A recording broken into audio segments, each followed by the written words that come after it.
ಮನೆಯೊಂದು 4-5 ಬಾಗಿಲಾದ BJP. ಯತ್ನಾಳ್ಗೆ ಆಟ, ಬಿಜೆಪಿಗೆ ಪ್ರಾಣ ಸಂಕಟ.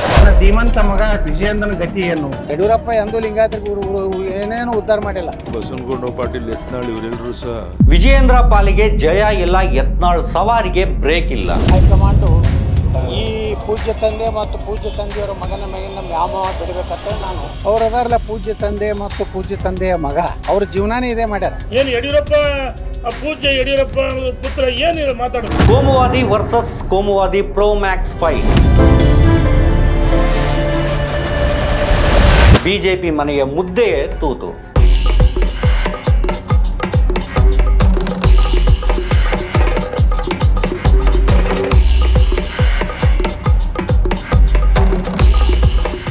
ನಮಸ್ತೆ ಸ್ನೇಹಿತರೆ, ಪೀಪಲ್ ಟಿವಿಗೆ ಸ್ವಾಗತ. ನಾನು ಮುರಳಿ ಮಾಲೂರು. ಯತ್ನಾಳ್ ಬಣ, ವಿಜಯೇಂದ್ರ ಬಣಗಳ ಮಧ್ಯೆ ಇದ್ದಂತಹ ಒಳಜಗಳ ಏನಿತ್ತು, ಈಗ ಅದು ಮತ್ತೆ ಪೀಕ್ ಲೆವೆಲ್ಗೆ ಹೋಗಿ ನಿಂತಿದೆ. ವಿರೋಧ ಪಕ್ಷವಾಗಿರುವಂತಹ ಬಿಜೆಪಿಯಲ್ಲೇ ವಿರೋಧ ಪಕ್ಷ ಉಟ್ಕೊಂಡು ಬೇತಾಳನಂತೆ ಚಿತ್ರ ವಿಚಿತ್ರವಾಗಿ ಕಾಟ ಕೊಡ್ತಾ ಬರ್ತಾ ಇದೆ. ಬನ್ನಿ, ಈ ಎಪಿಸೋಡಲ್ಲಿ ಇದರ ಬಗ್ಗೆ ಒಂದಷ್ಟು ಮಾತನಾಡೋಣ. ಅದಕ್ಕೂ ಮುನ್ನ ಪೀಪಲ್ ಟಿವಿಯನ್ನು ನೀವು ಸಬ್ಸ್ಕ್ರೈಬ್ ಮಾಡಲಿಲ್ಲ ಅಂದರೆ ದಯವಿಟ್ಟು ಸಬ್ಸ್ಕ್ರೈಬ್ ಮಾಡಿ, ಹಾಗೆ ಬೆಲ್ ಐಕಾನ್ ಕ್ಲಿಕ್ ಮಾಡೋದನ್ನು ಮರಿಬೇಡಿ.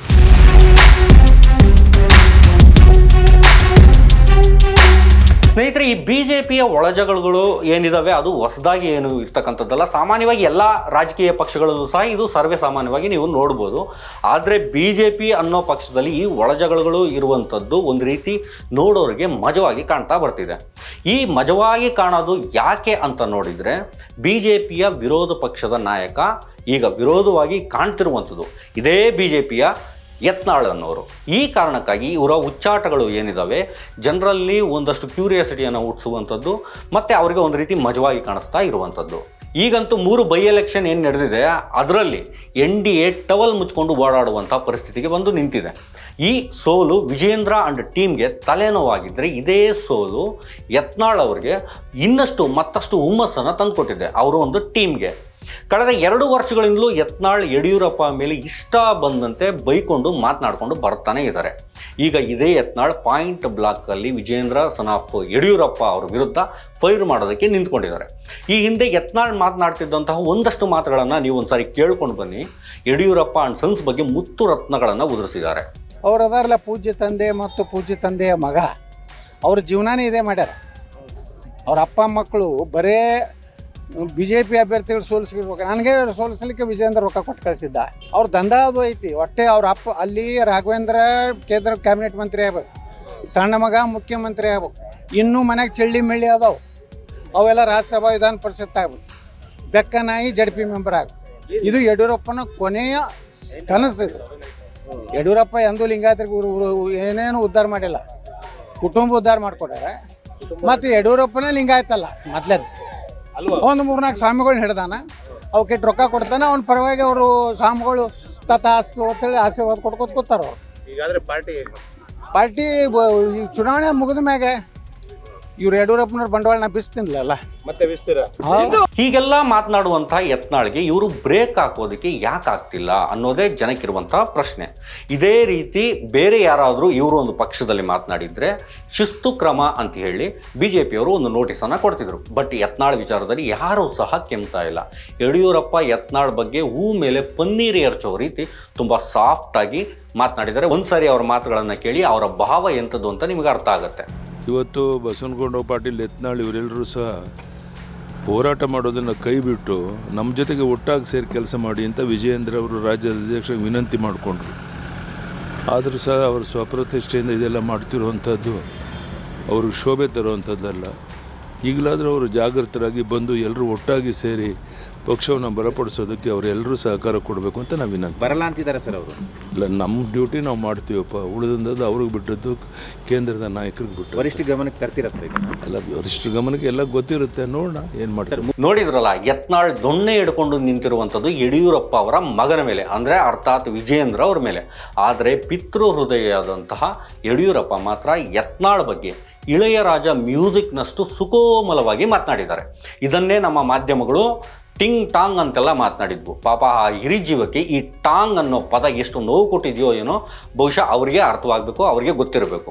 ಬೈ ಎಲೆಕ್ಷನ್ ಸೋಲು ಆದಮೇಲಂತೂ ಆ ಸೋಲನ್ನು ಪೂಜ್ಯ ತಂದೆ ಪೂಜ್ಯ ಮಗ ಅಂತೇಳಿ ಇದೇ ಯತ್ನಾಳ್ ಅವರು ವಿಜಯೇಂದ್ರ ಅವರ ಮುಖಕ್ಕೆ ಕನ್ನಡಿಯನ್ನು ಹಿಡಿದು ಬಿಟ್ಟರು.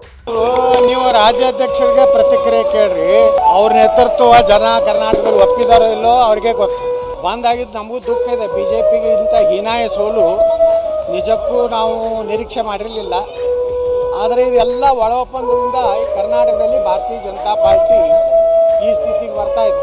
ಇನ್ನಾದರೂ ಹೈಕಮಾಂಡು ಈ ಪೂಜ್ಯ ತಂದೆ ಮತ್ತು ಪೂಜ್ಯ ತಂದೆಯವರ ಮಗನ ಮೇಗಿನ ವ್ಯಾಮೋಹ ಬಿಡಬೇಕಂತ ನಾನು ಕೇಂದ್ರ ಹೈಕಮಾಂಡಕ್ಕೆ ವಿನಂತಿ ಮಾಡ್ಕೊತೀನಿ. 3 ಉಪಚುನಾವಣೆ ನಮ್ಮ ನಿರೀಕ್ಷೆ ಮೀರಿ ನಮಗೆ ಹಿನ್ನಡೆ ಆಗಿದೆ, ಅದನ್ನು ಒಪ್ಕೊಳ್ಬೇಕು. ಎಲ್ಲ ಒಂದು ಕಡೆ ವಿಜೇಂದ್ರ ಅವ್ರಿಗೆ ಇದು ಹಿನ್ನಡೆ ಅಂತ ಚರ್ಚೆ ಆಗ್ತಾ ಇದೆ. ವಿಜಯೇಂದ್ರ ಯಡಿಯೂರಪ್ಪನ ಪ್ರಶ್ನೆ ಇಲ್ಲ. ಈ ಚುನಾವಣೆ 3 ಕಡೆ ಆಗಿರುವಂಥದ್ದು ಒಂದು ರೀತಿ ನಮಗೆ ಹಿನ್ನಡೆ ಆಗಿದೆ. ಎಲ್ಲರೂ ಸಹ ಈ ಜವಾಬ್ದಾರಿನ ಹೊರಬೇಕು. ಚುನಾವಣೆಯ ಸೋಲನ್ನ ಎಲ್ಲರೂ ಹೊರಬೇಕಾಗ್ತದೆ ಅಂತ ಯಡಿಯೂರಪ್ಪ ಅವರು ಹೇಳಿದ್ರು. ಗೆದ್ರೆ ಅವ್ರು ಹೊರಬೇಕು, ಸೋತ್ರ ನಾವು ಕಾರ್ಯಕರ್ತರು ಹೊರಬೇಕು. ಹೌದು, ಏನು ಅಡ್ಡಿಲ್ಲ. ಅನುಭವ ರಾಜಕಾರಣಿಗಳು ಹೇಳ್ತಾರ, ಅವ್ರಿಗೆ ಅಭಿನಂದನೆಗಳು. ಯತ್ನಾಳ್ ಮಾತಾಡುವಂಥ ಮಾತುಗಳನ್ನು ಯಡಿಯೂರಪ್ಪನವರು ಕೇಳಿಸ್ಕೊಂಡು ಸಹ ಸುಮ್ಮನೆ ಇದ್ದಾರೆ. ಈಗ ಬ್ಯಾಟ್ ಹಿಡ್ಕೊಂಡು ಗ್ರೌಂಡ್ಗೆ ಇಳಿದಿರುವಂತಹ ಯತ್ನಾಳ್ ಅವರು ಸುಮಾರು 2 ವರ್ಷಗಳಿಂದ ಇಳಿದಿದ್ದಾರೆ. ಅದಕ್ಕೂ ಮೇಲಾಯಿತು. ನಾಟ್ಔಟ್ ಬ್ಯಾಟ್ಸ್ಮನ್ ಆಗಿ ಉಳ್ಕೊಂಡಿದ್ದು 360 ಡ್ರೈವ್ಸನ್ನು ಹೊಡಿತಾ ಪಿಚ್ಚಲ್ಲೇ ಇದ್ದಾರೆ. ಯಾರೂ ಸಹ ಇವರನ್ನು ತಡೆಯೋದಕ್ಕೆ ಆಗ್ತಲ್ಲ. ಎಂಟೈರ್ ಏನು BJP ಅವರು ಈಗ ಬೆನ್ನಾಗ ಚಾಕು ಹಾಕುವಂಥವ್ರು ರಾಜಕಾರಣ ಹೆಂಗಾಗಿದೆ ಅಂದ್ರೆ, ನೇರವಾಗಿ ಮಾತಾಡಿದ್ರೆ, ಸತ್ಯ ಹೇಳಿದ್ರೆ ರಾಜಕಾರಣದಾಗ ನಡೆಯೋದಿಲ್ಲ. ಎಲ್ಲಾನು ಸುಳ್ಳು ಮಾತಾಡೋದು, ಕೆಟ್ಟ ಹೆಚ್ಚು ಸಾಧ್ಯತೆ ಅಷ್ಟು ಸುಳ್ಳು ಮಾತಾಡೋದು, ಮೋಸ ಮಾಡೋದು ಅಂದ್ರೆ ರಾಜಕಾರಣ ಅನ್ನಂಗೆ ಆಗಿರುತ್ತೆ. ನಾ ಅದನ್ನು ಮಾಡಲಿಲ್ಲ. ನಾ ಯಾವಾಗೋ ನಾನು ಹಂಗೆ ನಾಟಕ ಮಾಡಿದ್ದೆ ಅಂದ್ರೆ ಆ ಯಡಿಯೂರಪ್ಪನವ್ರು ಹೋದ ಸಲ ತೆಗೆದಿದ್ರಲ್ಲ, ಈ ಸಲ ಅಲ್ಲ ಹಿಂದಿನ ಸಲ, ಅವಾಗೇ ನಾನೇ ಕರ್ನಾಟಕ ಮುಖ್ಯಮಂತ್ರಿ ಆಗ್ತಿದ್ದೆ. ಅವರು ಪಾಪ ಅಲ್ಲಿ ಯಡಿಯೂರಪ್ಪನವ್ರಿಗೆ ಈ ಕಡೆ ಪುತ್ರ ವ್ಯಾಮೋಹ ಬಂದ್ಬಿಡ್ತು. ಎಲ್ಲರೂ ಯತ್ನಾಳ್ ಮಂತ್ರಿ ಮಾಡಿದ್ರ ನನ್ನ ಧೀಮಂತ ಮಗ ವಿಜಯೇಂದ್ರನ ಗತಿ ಏನು? ಅದಕ್ಕೆ ಮಂತ್ರಿ ಮಾಡಲಾರ್ದೆ ತುಳಿದು, ನಾನು ಕೆಲಸ ಮಾಡಲಾರ್ದೇ ನಂದು ಏನೇ ಲೆಟರ್ ಕೊಟ್ಟರು ಅದನ್ನು ಸೈಡಿಗೆ ಹೋಗುದು ಬಿಡುದು ನಾಂದೆ ಒಂದು ಹೋಗಿ ಹೇಳಿ ಬಂದೆ. ಇವತ್ತೇ ಲಾಸ್ಟ್, ನೀ ಮುಖ್ಯಮಂತ್ರಿ ಇರುವಾಗೆ ಈ ಚೇಂಬರ್ಗೆ ಬರೋದಿಲ್ಲ, ಕಾವೇರಿಗೂ ಬರೋದಿಲ್ಲ, ಕೃಷ್ಣಾಗೆ ಬರೋದಿಲ್ಲ, ನಿನಗೆ ಇಳಿಸೇ ಈಗ ಚೇಂಬರ್ಗೆ ಬರ್ತೀನಿ ಅಂತ ಹೇಳಿದ್ದೆ. ಓಪನ್ ಆಗಿ ವಿಜೇಂದ್ರ ಬಗ್ಗೆ ಮಾತನಾಡ್ತಾರೆ. ವಿಜೇಂದ್ರ DK ಶಿವಕುಮಾರ್ ಅವ್ರ ಜೊತೆ ಇದ್ದಾರೆ ಅಂತ ಆಪಾದನೆ ಮಾಡಿಕೊಂಡು ಬರ್ತಾ ಇದ್ದಾರೆ. ಇದ್ರ ಬಗ್ಗೆಯೂ ಸಹ ಒಂದೇ ಒಂದು ತುಟಕ್ ಪಿಟಕ್ ಅಂತ ಇಲ್ಲ. ಇವರು ಒಂದೇ ವೇದಿಕೆಯಲ್ಲಿ ಹೋರಾಟ ಮಾಡೋದಿಲ್ಲ. ಅವ್ರೆಲ್ಲಿ ಹೋರಾಟ ಮಾಡಕತ್ತಾರ? ಪಾಪ ರಾತ್ರಿ DK ಶಿವಕುಮಾರ್ ಮನೆಯಾಗೆ ಇರ್ತಾರ. ಅವ್ರೂ 108 ಕೇಸ್ ಬಿದ್ದಾವು. ಆತನ ಉಳಿಸಿಬಿಟ್ಟು ತಂದೆ ಶಿವಕುಮಾರ, ತಂದೆ ಸಿದ್ದರಾಮಯ್ಯ ತಲ್ಲಿ ಹೋಗ್ಲಕತ್ತಾರ. ಈ ಹೋರಾಟ ಮಾಡೋರು ನಾವೇ ರೀ. ವಿರುದ್ಧ ರಾಜ್ಯಾಧ್ಯಕ್ಷರು 2 ತಂಡ ಮಾಡಿ 3 ಮಾಡ್ಯಾರಲ್ಲ. ರಾಜ್ಯಾಧ್ಯಕ್ಷನೇ ಯಾವ ತಂಡದಾಗ ಯಾವ ಊರಿಗೆ ಬಂದಾನ, ಎಲ್ಲಿ ಮನೆ ಕೊಟ್ಟಾನ ಒಂದರೆ ನಿಮ್ಮ ಕ್ಲಿಪ್ಪಿಂಗ್ ತೋರಿಸ್ರಿ. ಹೋರಾಟ ಮಾಡೋರು BJP ಕಾರ್ಯಕರ್ತರು ರಾಜ್ಯಾಧ್ಯಕ್ಷ ಮುಂದೆ ಇರಬೇಕೇ ಇಲ್ಲ, ನೆಲದ ಮ್ಯಾಗ ಕುಂಡಿರ್ಬೇಕೇ ಇಲ್ಲ. ಬಿಟ್ಟು ಪಾಪ ಹಚ್ಚಿ ನಮ್ಮ ಗೋವಿಂದ ಕಾರಜೋಳ್ರ ಅಂತವ್ರನ್ನೇ ಬಿಟ್ಟಿದ್ರು ಆ ತಂಡದಾಗ.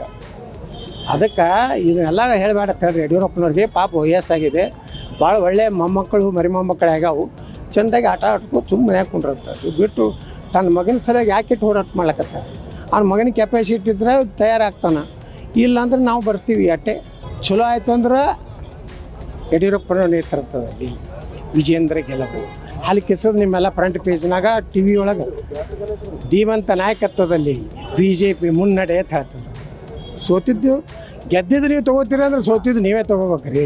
ಇನ್ನು ಯತ್ನಾಳ್ ಮಾಡ್ತಿರುವಂತಹ ವಕ್ಫ್ ಹೋರಾಟದ ಬಗ್ಗೆ ನಾವು ಮಾತನಾಡಲಿಲ್ಲ ಅಂದರೆ ಹೇಗೆ? ಬನ್ನಿ ಅದರ ಬಗ್ಗೆನೂ ಮಾತನಾಡೋಣ. ವಕ್ಫ್ ಕತೆ ಏನಿದೆ, ಇದು ಜಸ್ಟ್ ಕತೆಯಾಗಿ ಅಷ್ಟೇ ಉಳ್ಕೊಂಡಿದೆ. ಯಾಕೆ ಇದನ್ನು ಕತೆ ಅಂತ ಹೇಳ್ತಿದ್ದೀವಿ ಅಂದರೆ, ಇದರಿಂದ ಕಾಂಗ್ರೆಸ್ಗೆ 0% ಎಫೆಕ್ಟ್ ಆಗ್ತಿರುವಂಥದ್ದು. ಈ ವಿಚಾರ BJPಯವ್ರಿಗೂ ಸಹ ಗೊತ್ತು. ವಿರೋಧ ಪಕ್ಷವಾಗಿ ಏನೂ ಮಾತನಾಡ್ತಿದ್ರೆ ಹೇಗೆ ಅನ್ನೋ ರೀತಿ ವಕ್ಫ್ ವಿಚಾರವನ್ನು ಕೈಗೆ ಎತ್ಕೊಂಡಿದ್ದಾರೆ.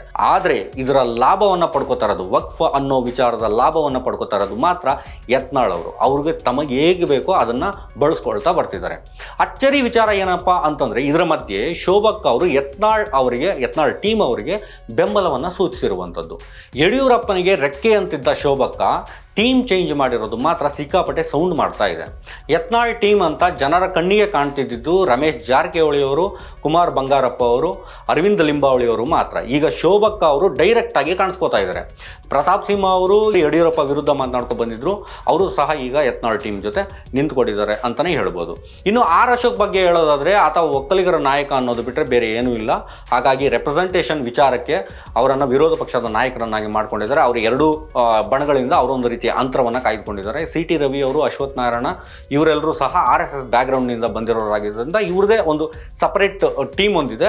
ಅವರು ಕಾಣದ ಕೈಗಳಂತೆ ಒಂದಷ್ಟು ಕೆಲಸಗಳನ್ನು ಮಾಡ್ತಾರೆ. ಆ ಕೈ ಚಳಕಗಳು ಕೆಲವೊಂದು ಟೈಮಲ್ಲಿ ಮಾತ್ರ ಆಗಾಗ ಕಣ್ಣಿಗೆ ಕಾಣುತ್ತೆ. ಇನ್ನು ವಿಜೇಂದ್ರ ಅವರ ಜೊತೆ ಯಡಿಯೂರಪ್ಪ ಬಳಗ ನಿಂತಿದೆ. ಸುಮಾರು 2 ವರ್ಷಗಳಿಂದ ವಿಜೇಂದ್ರ ಯಡಿಯೂರಪ್ಪ ಅವರ ಮೇಲೆ ಸವಾರಿ ಮಾಡ್ತಿದ್ದಂತಹ ಯತ್ನಾಳ್ಗೆ ಒಂದಷ್ಟು ವಾರ್ನಿಂಗ್ ಕೊಡೋ ಲೆವೆಲ್ಗೆ ವಿಜೇಂದ್ರ ಅವರು ಈಗ ರೆಡಿಯಾಗಿದ್ದಾರೆ ಅಂತಲೇ ಹೇಳ್ಬೋದು. ಯಾವ ರೀತಿ ಈ ರೀತಿ ಏನು ಹಗುರವಾಗಿ ಮಾತನಾಡ್ತಾರೆ, ಇದು ಸಹಿಸ್ಕೊಳ್ತಕ್ಕಂಥ ಪ್ರಶ್ನೆನಲ್ಲ. ಕಾರ್ಯಕರ್ತರು ತೂಚಿ ಅಂತ ಉಗಿತಾರೆ ಈ ರೀತಿ ಮನಬಂದಂತೆ ಮಾತನಾಡ್ತಾ ಇದ್ದಾರೆ. ನಮ್ಮದೊಂದು ರಾಷ್ಟ್ರೀಯ ಪಕ್ಷ ಇದೆ, ಅವರೊಬ್ಬರು ಕೇಂದ್ರದ ಸಚಿವರಾಗಿ ಕೆಲಸ ಮಾಡಿರ್ತಕ್ಕಂಥವ್ರು. ಇನ್ಮೇಲಾದರೂ ಹಗುರವಾಗಿ ಮಾತನಾಡೋದನ್ನು ಬಿಟ್ಟು ಕಾರ್ಯಕರ್ತರಿಗೆ ನೋವಾಗದ ರೀತಿಯಲ್ಲಿ ಸಂಘಟನೆಗೆ ಪೂರ್ವಕವಾಗಿ ಕೆಲಸ ಮಾಡ್ತಕ್ಕಂಥ ಒಳ್ಳೆ ಕೆಲಸ ಮಾಡೋದಕ್ಕೆ ಸಾಧ್ಯ ಇದ್ದರೆ ಮಾಡಲಿ. ಈ ರೀತಿ ಹಗುರವಾಗಿ ಮಾತನಾಡೋದನ್ನು ಬಿಡಬೇಕು ಅವರು ಕೂಡ. ತುಂಬ ಮಜಾ ಇರೋ ವಿಚಾರ ಏನಪ್ಪ ಅಂತಂದರೆ, ಇದೇ ಯತ್ನಾಳನ್ನು ರೇಣುಕಾಚಾರ್ಯ ಅವರು ಇವರೇನು ಮೊಹಮ್ಮದ್ ಬಿನ್ ತುಘಲಕ್ಕ, ಸದ್ದಾಂ ಹುಸೇನ ಅಂತ ಪ್ರಶ್ನೆ ಮಾಡಿಬಿಟ್ಟಿದ್ದಾರೆ. ಸೋಲಿಗೆ ಇವ್ರು ಯಾರ್ದಾರು 4 ಜನ ಟೀಮ್ ಮಾಡ್ಕೊಂಡಾರಲ್ಲ, ಇವರೇ ಕಾರಣ ಅಂತ ಹೇಳ್ತೀನಿ. ಗಂಟಾಘೋಷಿಗೆ ಹೇಳ್ತೀನಿ ನಾನು ನೋಡಿ, ರಾಷ್ಟ್ರೀಯ ಯಾರು ಇಲ್ಲಿ ಪ್ರಭಾರಿಗಳು ಬಂದಿರ್ತಾರೆ, ರಾಜ್ಯಕ್ಕೆ ಉಸ್ತುವಾರಿಗಳು ಬಂದಿರ್ತಾರೆ, ಅವ್ರನ್ನೂ ಟೀಕೆ ಮಾಡ್ತಾರೆ. ಅಂದರೆ ಇವರೇನು ಮೊಹಮ್ಮದ್ ಬಿನ್ ತುಘಲಕ್ಕ, ಸದ್ದಾಂ ಹುಸೇನ? ಏನು ಯಡಿಯೂರಪ್ಪ ಪೂಜ್ಯ ಯಡಿಯೂರಪ್ಪ ಪುತ್ರ ಏನು ಮಾತಾಡೋದು? ಸೋಲಿಗೆ ಹರುಕುಬಾಯಿ, ನಿಮ್ಮ ಹರಿತವಾದ ಏನು ಹೊಲಸು ನಾಲಿಗಿದೆಯಲ್ಲ, ಇದು ಸೋಲಿಗೆ ಕಾರಣ. ದಿನ ಬೆಳಗಾದರೆ ಮುಸ್ಲಿಮರ ವಿರುದ್ಧ ಬಾಯಿ ಹರ್ಕೊಳ್ಳುವಂತಹ ಯತ್ನಾಳ್ನ ಮುಸ್ಲಿಮರಿಗೆ ಹೋಲಿಸ್ಬಿಟ್ರಲ್ಲ ರೇಣುಕಾಚಾರ್ಯ ಅವರೇ. ಪಾಪ ಆ ಯತ್ನಾಳ್ ಈ ಮಾತನ್ನು ಕೇಳಿಸ್ಕೊಂಡು ರಾತ್ರಿ ಇಡೀ ನಿದ್ದೆ ಮಾಡಿದಾರೋ ಇಲ್ವೋ ಅನ್ನೋದೇ ನಮಗೆ ಡೌಟು. ಈ ಆರ್ ಅಶೋಕ್ ಅನ್ನೋರು BJP ರಾಜ್ಯಾಧ್ಯಕ್ಷರಾಗಿದ್ರು ಸಹ ಅವರೊಂದು ರೀತಿ ಕನ್ಫ್ಯೂಷನ್ ಸ್ಟೇಟಸ್ ಅಲ್ಲೇ ಇದ್ದಾರೆ. ಒಂದು ಕಡೆ ಯತ್ನಾಳ್ ಹೈಕಮಾಂಡ್ಗೆ ಹತ್ರ ಇರುವಂತಹ ವ್ಯಕ್ತಿ, ಮತ್ತೊಂದು ಕಡೆ ಇವರು ವಿಜಯೇಂದ್ರ ಅವರು. ಇವರಿಬ್ಬರ ಮಧ್ಯೆ ಹೇಗೆ ಕೋಆರ್ಡಿನೇಟ್ ಮಾಡಬೇಕು ಅನ್ನೋದೇ ಗೊತ್ತಿಲ್ಲದೆ ಒಂದು ರೀತಿ ಸ್ಟನ್ ಆಗಿ ನಿಂತ್ಕೊಂಡಿದ್ದಾರೆ ಅಂತ ಹೇಳ್ಬೋದು. ಅಡ್ಡಗೋಡೆ ಮೇಲೆ ದೀಪ ಇಟ್ಟಂತೆ ಒಂದು ರೀತಿ ಇಬ್ಬರಿಂದಲೂ ಅಂತರವನ್ನು ಕಾಯ್ಕೊಂಡು ಬಂದಿದ್ದಾರೆ. ಈ BJP ಪಕ್ಷದ ಡಿಸೈನ್ ಆಗಿರೋ ಬಾಗಿಲುಗಳನ್ನು ನೋಡ್ತಾ ಇದ್ರೆ ಮನೆಯೊಂದು ಸಿಕ್ಕಲೆಲ್ಲ ಬಾಗಿಲುಗಳು ಅನ್ನುವಂಥದ್ದು ಜನರ ಕಣ್ಣಿಗೆ ಕಾಣ್ತಾ ಇರುವಂಥದ್ದು. ಆ ಪಕ್ಷಕ್ಕೆ ಏನು BJP ಪಕ್ಷಕ್ಕೆ ಮುಜುಗರ ಒಂದು ಕಡೆ ಆದರೆ, ಕಾಂಗ್ರೆಸ್ನವ್ರಿಗೆ ಇದೊಂದು ರೀತಿ ಕಾಮಿಡಿ ಎಂಟರ್ಟೈನ್ಮೆಂಟ್ ಆಗೋಗಿದೆ. ಕೋಮುವಾದವನ್ನು ಉಸಿರಾಡೋ ಜನ ಈಗ ಅವರವರಲ್ಲೇ ಕಿತ್ತಾಡ್ತಿರೋದು ಒಂದು ರೀತಿ ಒಳ್ಳೆಯದೇನೆ ಅಂತ ಹೇಳ್ಬೋದು. ಇನ್ನಷ್ಟು ವಿಚಾರಗಳನ್ನು ಮಾತಾಡೋದಿದೆ, ನೆಕ್ಸ್ಟ್ ಎಪಿಸೋಡಲ್ಲಿ ಮಾತನಾಡೋಣ. Thanks for watching. ನೋಡ್ತಾ ಇರಿ ಪೀಪಲ್ TV.